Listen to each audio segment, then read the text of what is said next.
নমস্কার বন্ধুরা, আমি সঞ্চিতা। মহামায়াস পরিবারের একটা ফ্রেশ নিউ ব্লগে আপনাদের প্রত্যেককে স্বাগত।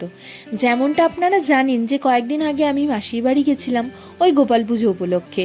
তো আজকের ব্লগটা সেই উপলক্ষেই। প্রথমেই আমরা কয়েকটা দলে ভাগ হয়ে গেছিলাম, কারণ গোপাল পুজোর তো প্রচুর কাজ। সেই জন্য আমার মেজো মাসি, অর্থাৎ যাদের বাড়ি গেছিলাম, মাসি মাটির ঘরেতে আমাদের খাওয়ার জন্য যে রান্নাগুলো হয়, লুচি তরকারি, সেগুলো প্রথমে করছিল।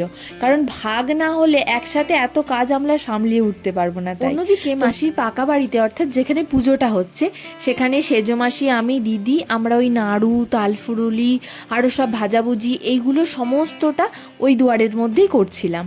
আর ভাই আর ভাইয়ের বউ, ওরা হচ্ছে পুজোর জোগাড়টা সামলাচ্ছিল।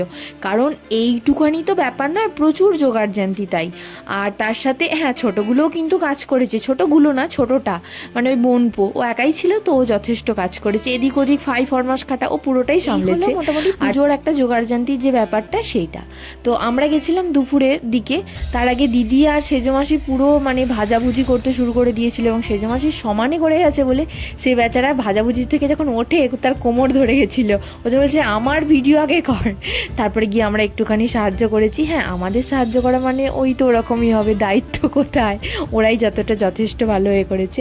তো যেগুলো এক্সট্রা হয়ে যাচ্ছিলো গুড় পিঠে ফুরুলি ঠাকুরকে দেওয়ার পর, সেগুলো আমি দিদি সমস্তটা বয়ে মাটির ঘরে নিয়ে যাচ্ছিলাম। কারণ আমাদের খাবারগুলো সবটা মাটির ঘরে ছিল, তো সেই জন্যই আমরা বয়ে ওই ঘর থেকেও ঘরে নিয়ে যাচ্ছিলাম। আর আরও একটা কথা বলে রাখি, হ্যাঁ, আমাদের ছোটোবেলায় আমাদের সমস্ত আনন্দটা হতো মামার বাড়িতে গিয়ে। ওখানে আমরা মানে টোটাল 5টা মাসি এবং আমাদের ছেলের সবাই মিলে একটা হই হুল্লোড়ের ব্যাপারটা যেটা হতো।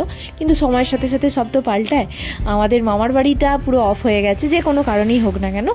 এখন আমাদের সমস্ত আনন্দের জায়গাটা হয়েছে এই মাসির বাড়িতে। তো মাসির বাড়িতে এখন হই হুল্লোড় হয়। আচ্ছা, এরপরে পুজোর জোগাড়জান্তিটা আপনারা একটুখানি দেখুন, আমি আসছি আবার।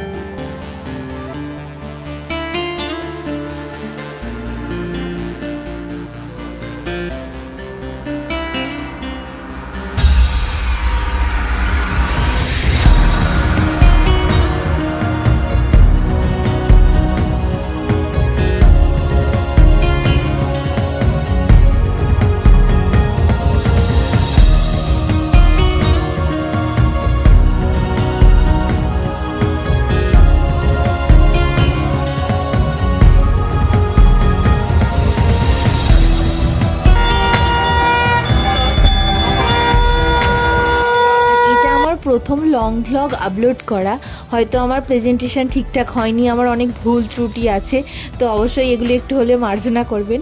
এরপর আমাদের পুজো কমপ্লিট হয় সেদিনকে রাত্রে, এবং তারপর হয় প্রসাদ ডিস্ট্রিবিউশন। তো আমি দিদি সমস্তটাই এদিক ওদিক প্রসাদ নিয়ে যাই, সবাইকে যা দেওয়ার দিই। এরপর হচ্ছে নেক্সট ডে, আপনারা দেখেছেন আমাদের ননী সোনার হ্যাপি বার্থডে হয়নি, ওই মানতে আছে, তো আমরা গিফট দিলাম। আর এরপরে দুপুরবেলার দিকে ছোটো মাসি, সেজো মাসি সবাই এসেছিলো বলে আমাদের ছোট্ট একটা গোল টেবিল বৈঠক হয়ে গেল, এবং এগুলোতে খুব মজা হয় জানেন তো। আর এরপর সন্ধেবেলা মুড়ি মাখা হয়েছিল। তো ভাই ডেচকি নিয়ে এই যে ছুট, এই যে এত মজা, ছেড়ে যখন বাড়ি আসতে হয় না, বিভৎস মন খারাপ লাগে। তো সেই রকম বাড়ি ফেরার পালা, মন খারাপ করছিল, কিন্তু কিছু করার নেই। যাই হোক, আজকের ভিডিওটা আমি এখানেই শেষ করলাম। আপনারা লাইক, শেয়ার আর সাবস্ক্রাইব করে